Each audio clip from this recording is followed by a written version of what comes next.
Salve, salve pessoal! Muito bem, nosso último vídeo sobre a geração de 30. Dá uma olhada na tabela ali. José Lins do Rego, um autor importante aqui do ciclo temático da cana-de-açúcar.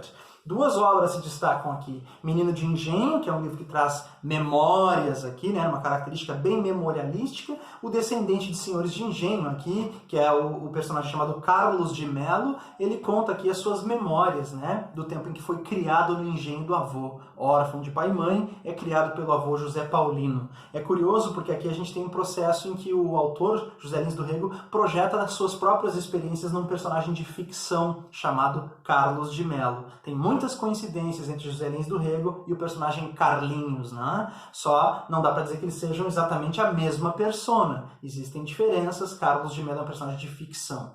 Essa relação é muito parecida com aquela que a gente estuda para aquele livro da UFSC chamado O Cemitério dos Vivos, né? O Lima Barreto, ele cria um personagem chamado Vicente Mascarenhas, que é o seu alter ego. Aqui a gente pode fazer a mesma relação, tá legal? Então, o personagem Carlos de Melo é um alter ego de José Lins do Rego, ou seja, um personagem fictício, mas que tem muitas semelhanças com a persona real do escritor.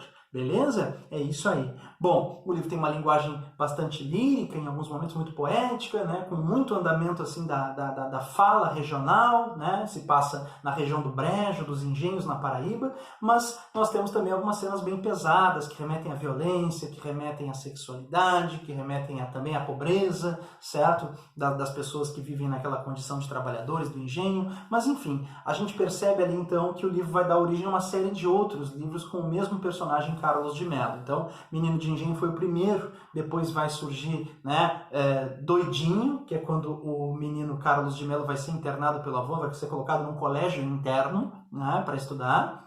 O livro Doidinho tem uma relação lá com o famoso O Ateneu, né, de Raul Pompeia. Depois a gente vai ter Banguê e Usina, que vão mostrando então a decadência do engenho da família e a substituição desse processo aí do engenho pelas usinas no refino do açúcar, né? Então a decadência dos engenhos é um tema que aparece na obra do Zé Lins do Rego. Menino de Engenho é um livro que começa a trabalhar essa perspectiva, né, lá na meninice do personagem Carlinhos, mas a gente tem um outro livro do Zé Lins que também trabalha esse tema, que é o livro chamado Fogo Morto, né? Então esse enfoca bastante a questão da decadência dos engenhos açucareiros, só que o Fogo Morto tem uma diferença em relação ao Menino de Engenho, que é o ponto de vista.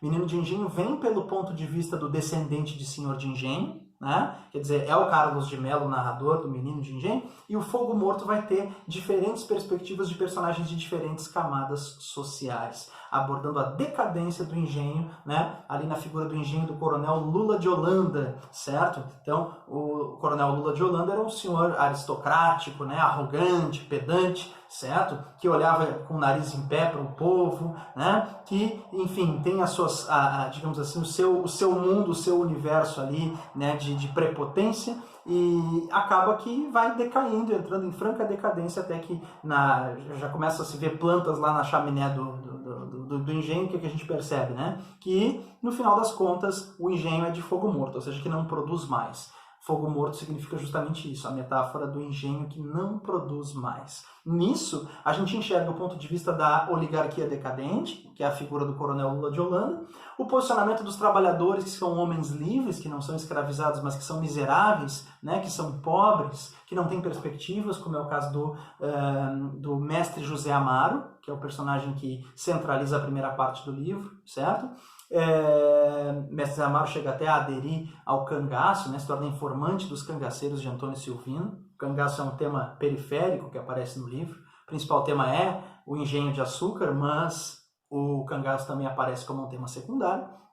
E nós temos também a perspectiva de uma camada média, de pequenos proprietários, representados lá pelo Capitão Vitorino, que é um personagem que costuma ser apontado como um personagem quixotesco, né? Uma espécie de Quixote nordestino, porque ele luta contra as injustiças na região, tenta transformar politicamente o jogo de poder dos coronéis, enfim. Então é um livro que mostra diferentes pontos de vista de diferentes camadas sociais, certo? Mestre José Amaro, população trabalhadora, pobre, certo? Coronel Lula, oligarquia decadente, e finalmente o personagem chamado Capitão Vitorino, uma camada média que aspira por transformações sociais, certo? É isso.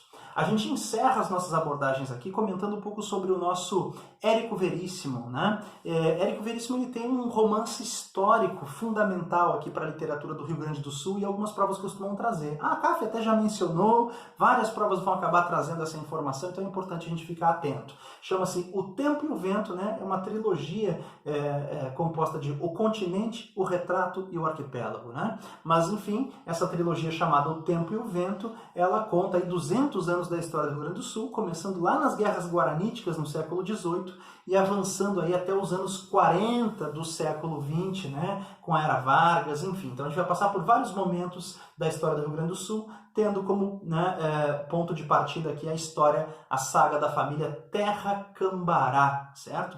Nisso vão surgindo personagens importantes, como a Ana Terra, a mulher resistente, que mesmo depois de ter sofrido a opressão familiar, depois de ter sido violada, inclusive, durante a guerra, ela recomeça a sua vida e participa da fundação de um povoado chamado Santa Fé, que passa a ser o cenário de todo o livro, né? Santa Fé é uma cidade fictícia do interior do Rio Grande do Sul, que é um microcosmo onde se passa toda a história, né? Bom, aí o que acontece? A gente vai ter a descendência da Ana Terra, né? Com a neta de Ana Terra como personagem de destaque ao longo de O Continente, ela se chama Bibiana, né? Bibiana é disputada lá pelo filho do dono da cidade, né? Que é o Amaral, né? O Bento Amaral, e nós temos o nosso Capitão Rodrigo como forasteiro que chega e ganha o coração de Bibiana. Então, grandes personagens aqui, como Bibiana e Capitão Rodrigo, vão acabar sendo aqueles que vão unir, né, a família Terra, Bibiana Terra, e o nome Cambará, que vem aqui do Capitão Rodrigo, né, se torna então também uma grande referência aqui entre os personagens masculinos da obra, e aí o desenvolvimento de toda a história do Rio Grande do Sul